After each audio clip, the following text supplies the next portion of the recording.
தூத்துக்குடி மாவட்டத்தில் உள்ள ஸ்ரீவைகுண்டம் அணையை தூர்வாருவதில் முறைகேடு நடந்திருப்பதாக புகார் எழுந்துள்ளது.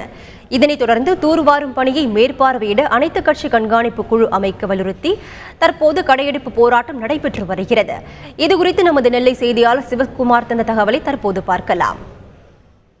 தமிழகத்தில் உருவாகி தமிழகத்திலே கடலில் கடக்கிற தாமிரபரணி நதியானது ஸ்ரீவைகுண்டம் அணைப்பகுதியில் வந்து தேங்கி இங்கிருந்து தான் கடலுக்கு செல்லும். இதுக்கு இடையில் பார்த்தீங்கன்னா அந்த அணைகளில் குறிப்பிட்ட பகுதியை விட்டுட்டு 5.1 கிலோமீட்டர் முன்னால் இருக்கிற இடங்களில் வந்து மணல் எடுத்துகிட்டு இருக்கிறதா சொல்லி பொதுமக்கள் தரப்பில் இங்கே போராட்டம் அறிவிக்கப்பட்டது. அதாவது எப்படின்னு பார்த்தீங்கன்னா அணையில் குறிப்பிட்ட இடங்களில் தூர்வாரணும், கண்காணிப்பு அனைத்து கட்சி சார்பில் கண்காணிப்பு குழு அமைக்கணும், இங்கே எடுக்கிற வண்டல் மண்களை வந்து விவசாயிகளுக்கு வழங்கணும். இதை வலியுறுத்தி இன்றைக்கி வந்து கடையெடுப்பு போராட்டம் மற்றும் சாலை மறியல் ஆகியவை நடைபெற இருக்கதா சொல்கிறாங்க. தற்சமயம் பார்த்தீங்கன்னா இந்த நிலைமை வரைக்கும் 75% கடைகள் வந்து தற்போது அடைக்கப்பட்டிருக்கு. இதுக்கு இடையில் பார்த்தீங்கன்னா 2 தடவை வந்து தாசில்தார் தலைமையில் வந்து இங்கே வந்து பேச்சுவார்த்தை ஈடுபட்டாங்க. நான் பேச்சுவார்த்தையில் எந்த விதமான சமாதானமும் ஈடுபடாததுனால இன்றைக்கி 10 மணிக்கு மேலே இப்போ சாலை மறியல் பண்ண போகிறதா சொல்கிறாங்க. இதுக்கு வந்து கம்யூனிஸ்ட் கட்சி தலைவர் நம்ம நல்லக்கண்ணு சார் வந்து தலைமை ஏற்கிறதா சொல்கிறாங்க.